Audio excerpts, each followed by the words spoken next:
দালালি করছে মহিলার কাছ থেকে।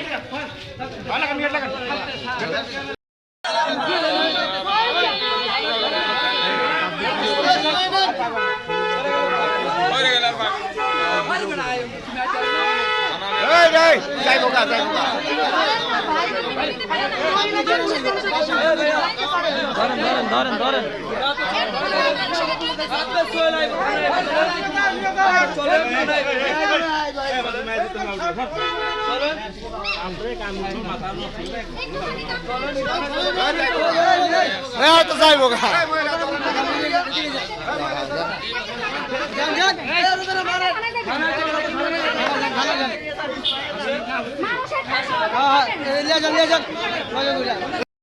এরকম 10টা লোক শিক্ষা আর শিক্ষা পায় লোকে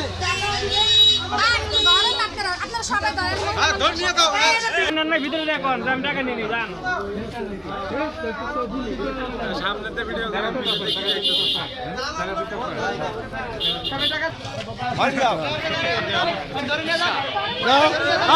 ধরেন না কেন ধরলেই তো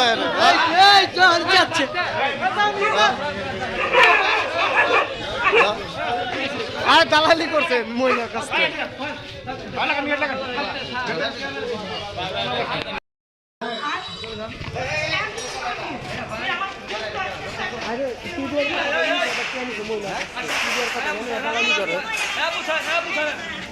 উনি প্রশাসনের কথা বলে পিপিএল লোকের কথা বলে বলছে যে আপনাদের এই মামলা আমরা নর্মাল করে দিব। আমি স্যারের সাথে আমার ভালো সম্পর্ক আছে, আপনি যদি আমার টাকা দেন এটা সমাধান করে দিব। কারণ আমি বলছি যে ভাই আমরা তো কত টাকা আগে একটা কিছু টাকা দেন, কারণ ওনার আমি 20,000 টাকা দেওয়ার কথা ছিল। 20,000-এর জায়গায় 19,000 টাকা গেছে। 19,000 টাকা দিয়েছি, দেওয়ার পর উনি বলছে কি পরবর্তীতে আবার 30,000 টাকা লাগবে দিতে। কারণ আমি বলছি স্যার এই ভাই স্যার এই টাকা নিছে, বলছে নিয়ে ড্রাইভারে থিয়ে দিছে। পরে উনি আবার আমার রাত্রে ফোন দিছে, ফোন দিয়ে বলতেছে কি আপা উনি টাকা দিছেন কত? আমি বলছি ভাই 20,000। কারণ ওনার টাকা দেখেন 19,000 টাকা স্যারে পাইছে, স্যারে আমাকে ফোন দিছে। কিন্তু মূলত তো পুলিশের সাথে আপনার কোনো কথাই হয় না, তার সাথে আমার কথা হয়েছে। যে সেবা নিতে আসে এরকম যে দুর্নীতির মধ্যে পড়ছেন, দালালদের খপ্পরে পড়ছেন, কি চান? আমরা তার বিচার চাই। সেই ধরনের প্রতারণা করবো কেন? তার বয়স হয়ে গেছে।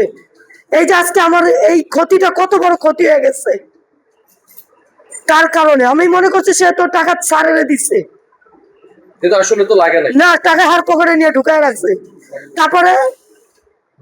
তারপরে তাকে আমি অন্য সিম দিয়া তারপর অন্য পরিচয়টা তারা ধরছি, ধরে থানার সামনে যে থানার ভিতরে আনছি।